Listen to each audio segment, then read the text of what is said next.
is corporate governance framework? Corporate governance has been defined as a framework of rules and procedures by which the decisions in a company are made and how the controllers are held accountable for them.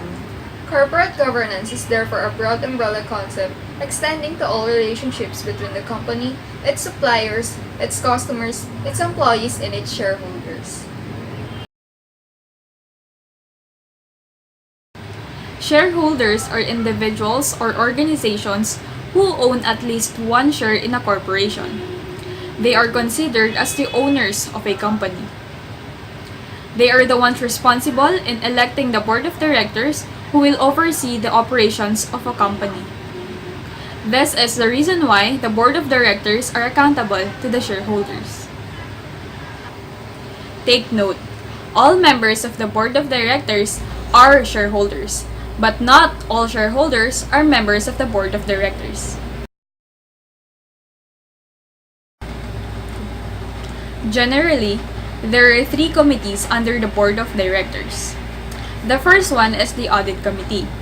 They are in charge of overseeing the financial reporting and disclosure. The second committee under the board of directors is the compensation committee. They are responsible for evaluating and setting the pay rate for senior level management. The last committee under the board of directors is the nomination committee.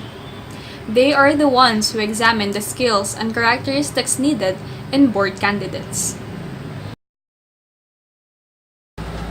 The management is also part of the corporate governance framework. But, unlike the board of directors, they are not elected by the shareholders. Instead, the board of directors are responsible for appointing and monitoring the officers of the company. That is why the management reports to the board of directors instead of reporting directly to the shareholders.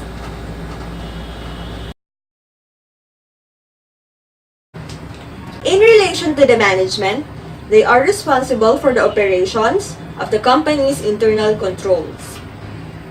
The company's internal controls include preventive, detective, and corrective controls.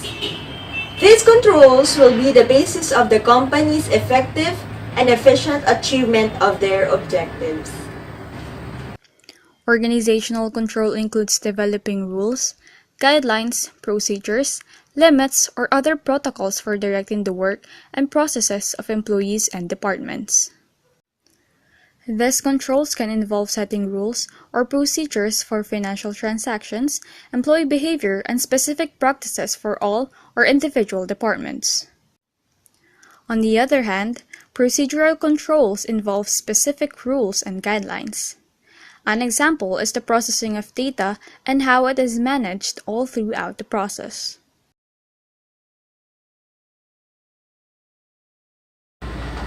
Internal audit mechanism works on implementing, testing, and evaluating the effectiveness and efficiency of internal control and identifying the internal weaknesses in one's organization.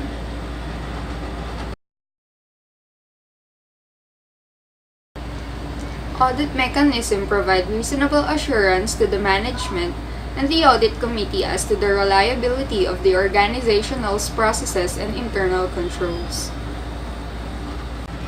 Absolute assurance is not possible because of factors such as the use of sampling, time constraint, and cost limitation.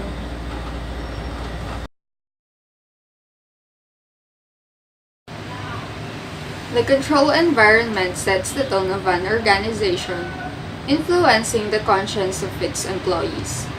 It is the base for all other components of internal control, providing discipline and structure.